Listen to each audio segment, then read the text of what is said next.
10 రోజుల ధర్నా దీక్ష ప్యాకేజీ, ఇప్పుడు ఫైనల్ గా కండువా.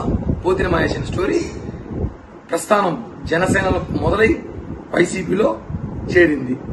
ఇక ఆయన రాజకీయ భవిష్యత్తు గురించి మనం మాట్లాడాల్సిన అవసరం లేదు. అందరికీ తెలుసు రాష్ట్రంలో వైసీపీలో చేరితే ఏమవుతుంది రాజకీయ భవిష్యత్తు గురించి. నేను వీడియో పెట్టిన కారణం ఏమంటే కొన్ని ప్రశ్నలు నిన్న మహేష్ అన్న అడిగాడు. దానికి ఆ సమాధానం నా దగ్గర ఉంది చెప్తున్నా. ముందుగా అన్న మర్చిపోయింటున్నాడు మహేష్ అన్న. 10 రోజుల క్రితం మాట్లాడిన మాటలు గుర్తు చేద్దాం మనం అందరికీ. జెండా పట్టుకుంటే విజయవాడ నగరంలో ఏ కార్యకర్త అయినా సరే కొబ్బరి బోండం కత్తి తీసుకొచ్చి నాకు చెయ్యి తీసేయచ్చు. నేను వేరే పార్టీ జెండా నా చేతితో పట్టుకుంటే పవన్ కళ్యాణ్ గారికి చెప్పండి. ఎవరైనా సరే కొబ్బరి బోండం కత్తి తీసుకొచ్చి ఎవరైతే కొబ్బరి బోండాలు పండిద్దరు రోడ్డున తిరుగుతుంటే నాకు చెయ్యి తీసేయమని చెప్పండి. నేను ఇప్పుడు చెప్పన్నా ఏ చెయ్యి నరుక్కుంటావు? కుడి చెయ్యి ఎడమ చెయ్య. వేరే జెండా పట్టుకున్నాను కదా, పట్టుకున్నావు వేసుకున్నావు అనుకుంటావు. వైసీపీలోకి వెళ్ళావు, కొండ వేసుకున్నావు, మంచిగా అంతా సెట్ అయినట్టుంది. వాళ్ళ క్రితమే చెప్పావు నేను పట్టుకుంటే కొబ్బరి బొండ కత్తు చెయ్యి నరకమని. ఇప్పుడు ఏ చెయ్యి నరకాలి? లేదా మీరు నరుక్కుంటారా? లేదా కొబ్బరి బొండ కత్తులు విజయవాడలో లేవా?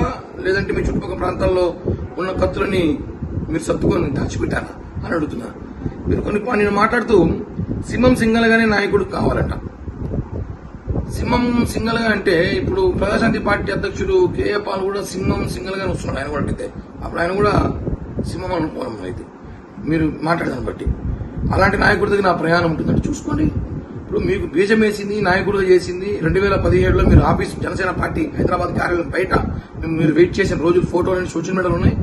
తర్వాత మీ పరిస్థితి ఏంది, ఇప్పుడు మీ పరిస్థితి ఏంది, రేపు మీ పరిస్థితి ఏందో మీకు తెలుసు. మీరు జనసేన పార్టీ నాయకుల్ని పవన్ కళ్యాణ్ గారిని మాట్లాడే స్థాయి కాదని చెప్పి కూడా మీకు అర్థమైంది.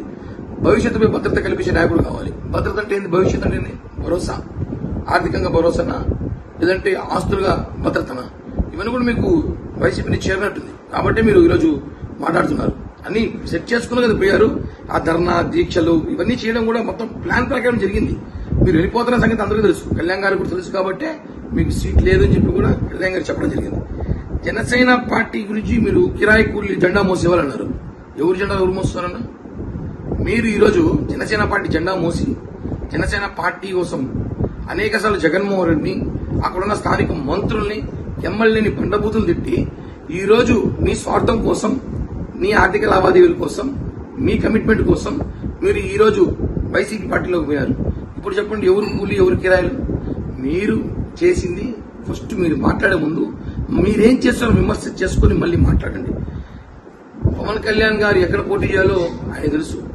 మీరు చెప్పాల్సిన స్థాయికి అది కాదు. ముందు జనసేన పార్టీ నుంచి మీరు వచ్చారు, జనసేన పార్టీ నాకు భిక్ష పెట్టింది అని చెప్పి అనేక వీడియోలు మీరున్నాయి. ఆ రోజు మహేష్ ఏంటి, ఈరోజు మహేష్ ఏంటి? కాబట్టి మీరు మాట్లాడుతూ ఏదో నా గురించి కూడా మాట్లాడలేదు. ఏదో తిరుపతిలో ఆర్ఎన్ శ్రీనివాసులతో కలిసి ఫోటో పెట్టు అవన్నీ నేను ఆర్ఎన్ శ్రీనివాసులు కలిసి పనిచేయాలా లేదా, పని చేయబోతున్నామా కళ్యాణ్ గారు చూసుకుంటారు. ఎందుకంటే ఆయన వైసీపీ నుంచి వచ్చాడు కాబట్టి అతని మీద కొంచెం కార్యకర్తలు అసంతృప్తున్నారు కాబట్టి అది మేము చదువుకుంటాం. మేము అసంతృప్తి పార్టీ మీద నాయకుడి మీద లేదు, వచ్చిన వ్యక్తి మీద ఉండొచ్చేమో. మీరు ఆ విషయాలు తెలుసుకోవాలి. పవన్ కళ్యాణ్ గారు గురించి మాట్లాడే ముందు, జనసేన పార్టీ మాట్లాడే ముందు ఒకసారి మీ పరిస్థితి ఏంటి, మీ రాజకీయ నైపుణ్యం ఏంటి, రాజకీయ జీవితం ఏంటి తెలుసుకోవాలి. అంతేగాని మీరు అధికారంలో రేపు వైసీపీ వస్తుందేమో, మీకేం కమిట్మెంట్లు ఇచ్చారేమో, కిరాయి కూలీలను ఇవన్నీ మాట్లాడితే మాత్రం బాగోదని చెప్పి కూడా హెచ్చరిస్తూ, కొబ్బరి బొండ కత్తులు మా తిరుపతిలో కూడా ఉన్నాయి, అక్కడ లేకపోతే మేము పంపిస్తాం అవసరమైతే. మాట్లాడే ముందు ఒక కమిట్మెంట్ తో మాట్లాడాలి. కమిట్మెంట్ లేని నాయకుడు నువ్వు, కిరాయి కూలీ నువ్వు. ఈరోజు కిరాయి కూలీగా మారి మా దగ్గర కూలీ పని చేసి ఈరోజు వైసీపీ కూలీగా మారిపోయింది పోతి మహేష్.